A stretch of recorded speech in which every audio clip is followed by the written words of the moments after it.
Sejam todos muito bem-vindos a mais um vídeo do canal baseado em fatos reais. Hoje conheceremos uma história intrigante de uma mulher que ficou marcada na história como uma mulher muito poderosa e confiante. Mas, antes de irmos à história, eu já vou pedir a vocês que deixem muito like nesse vídeo, que me ajuda muito, ajuda a impulsionar o canal. Se você chegou aqui e não está inscrito, se inscreva. Se você já é inscrito, confirma se a sua inscrição está ativa. Ative também o sininho de notificação para vocês não perderem mais nenhuma história. E mandem esse vídeo para um amigo, para um vizinho ou para alguém da família que vocês sabem que vão gostar de uma boa história. Peça para eles virem conhecer o vídeo e também se inscreverem no canal. Bom, sem mais demoras, vamos todos entrar na nossa máquina do tempo e viajar para o ano de 1801.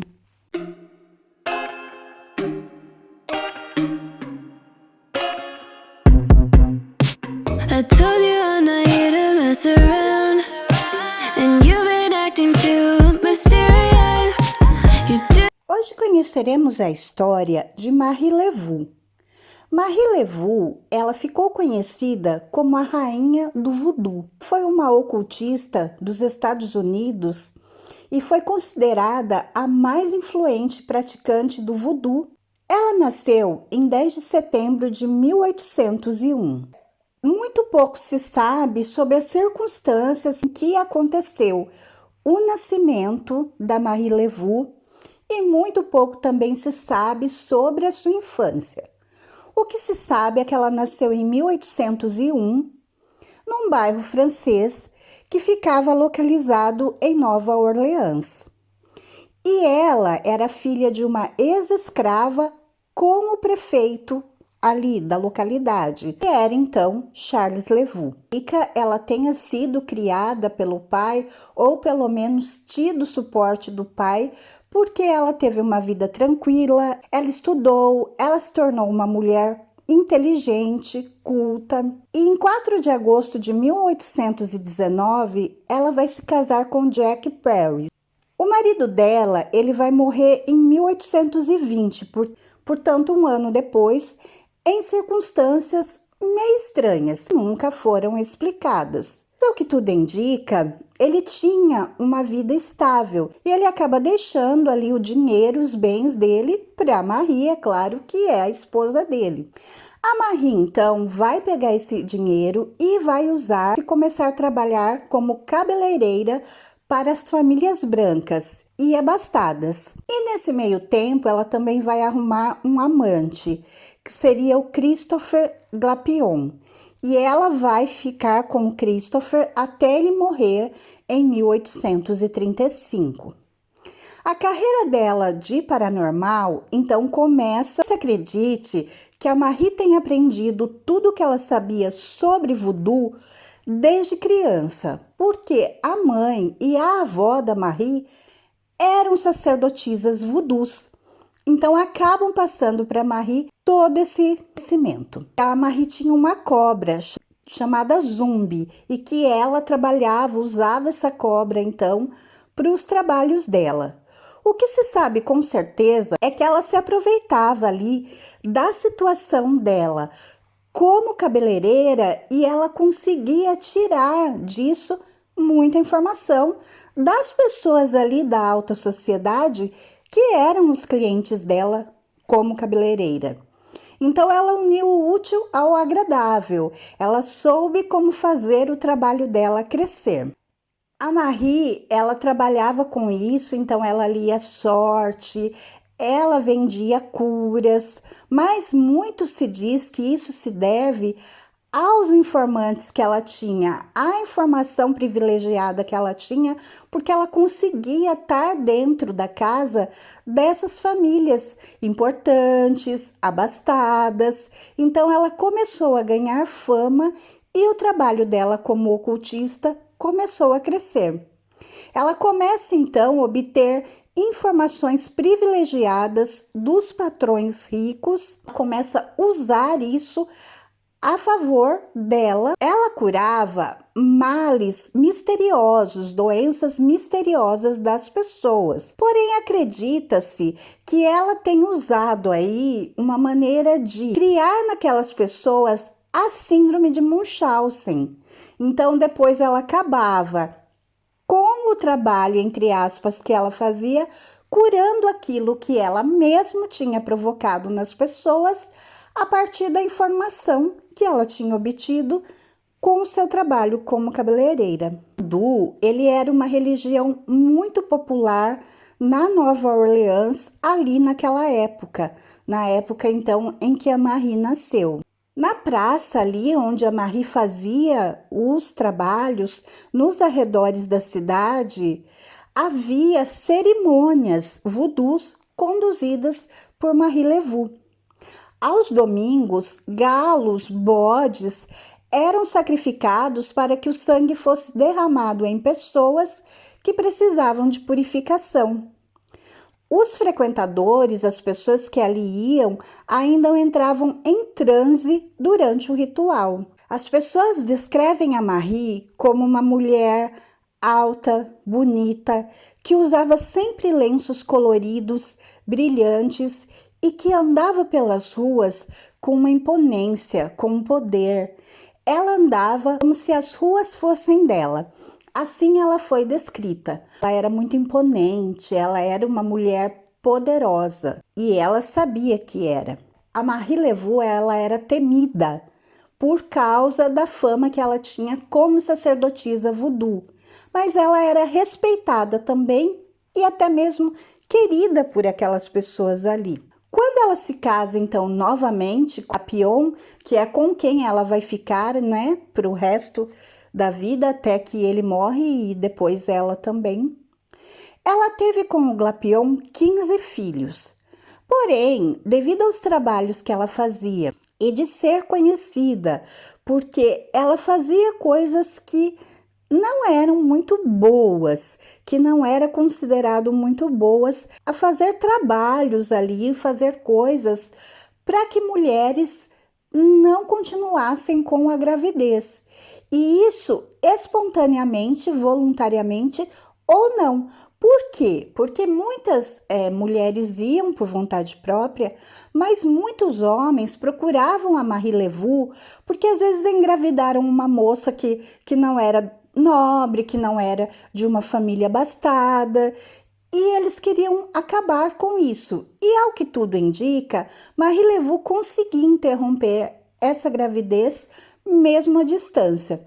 Pelo menos é o que a história conta. Então, o que acontece? Quando ela se casa e começa a ter os seus filhos, acredita-se que ela então tenha recebido ali uma praga, um castigo, e que os filhos dela não chegariam à idade adulta. Então ela tem 15 filhos com o Glapion, porém todas as crianças vão morrer ali em torno dos seus 2 anos. Caso é que Marie Laveau teve 15 filhos e uma menina apenas vai sobreviver e vai chegar à idade adulta, e ainda se tem dúvida sobre quem era essa filha, se era Marie-Héloïse ou Marie Filomena.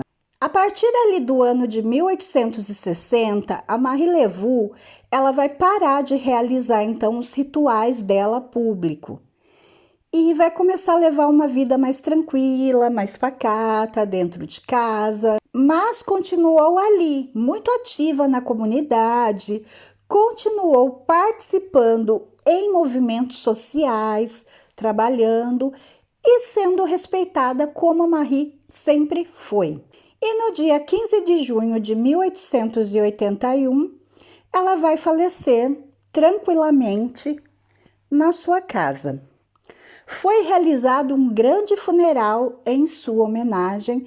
Muitas pessoas estavam presentes, membros da elite branca, pessoas abastadas, pessoas de famílias nobres, porque, enfim, a Marie conseguiu, apesar de ser negra, numa época em que o preconceito era muito grande e aflorado, apesar de ser uma sacerdotisa voodoo, que também não era uma coisa bem vista, lembrando que nós estamos falando do ano de 1800, a caça às bruxas recém tinha terminado, porém a Marie conseguiu mudar tudo isso, transformar tudo isso e se tornar numa mulher respeitada, querida e imponente.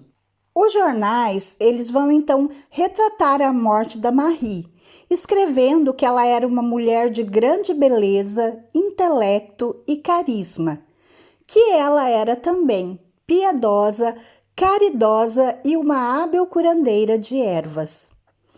Uma das suas filhas, então, que é essa que sobreviveu, que ainda se tem dúvida sobre a identidade dela, vai assumir o lugar ali como rainha do voodoo, porque a Marie, assim como sua avó e sua mãe, acaba passando para a filha todo o conhecimento ali com o voodoo. Muitas pessoas dizem ter visto Marie depois da morte. Não se sabe se era a filha ou se era a Marie, que talvez por algum motivo tenha forjado a sua morte, será? O que se sabe é que as pessoas que viram a Marie era a Marie. Elas não quiseram dizer nada de sobrenatural como fantasma. Elas acreditavam ter visto a Marie, pessoa mesmo. O local da sepultura da Marie é desconhecido e isso é o mais intrigante, porque nunca houve aí uma procura para saber se ela estava ali mesmo, restos mortais. Tudo é muito misterioso quando envolve o falecimento da Marie. O que mais se acredita é que ela esteja no cemitério de São Luís. E tem lá então uma lápide em que as pessoas atribuem, inclusive as pessoas têm a superstição de ir até lá e fazer um X em cima da lápide, porque elas acreditam que fazendo isso, Marie Laveau lhes concede 3 desejos. Então existe lá a sepultura onde ninguém nunca procurou saber uma exumação para saber se é a Marie que está mesmo ali dentro, mas enfim, a história diz que é a Marie que está lá e as pessoas acreditam e até criaram então essa superstição de ir até lá, marcar um X para ter então os seus pedidos aceitos, seus pedidos realizados. E o legado da Marie ainda tem um impacto muito forte, porque a Marie Laveau, ela é considerada um ícone cultural. Inclusive, ela se tornou personagem de jogos, de séries, enfim, existem músicas que falam sobre a Marie Laveau e até mesmo uma linha de perfumes que leva o seu nome, né? Que leva o nome da Marie Laveau. Bom, essa foi a história de hoje. Eu espero que vocês tenham gostado de conhecer a história dessa mulher intrigante e no final da vida acaba deixando ali um mistério para ela que era vista na cidade ou isso é apenas uma lenda? Ela está enterrada ali naquele lugar onde acreditam ou não? Bom, isso são mistérios que quem sabe um dia iremos desvendar. Mas enfim, essa foi a história da Marie Laveau.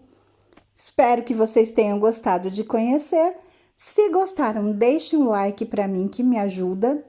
Se inscrevam no canal e voltem aqui para as próximas histórias. Fiquem todos na paz, um super beijo e até a próxima!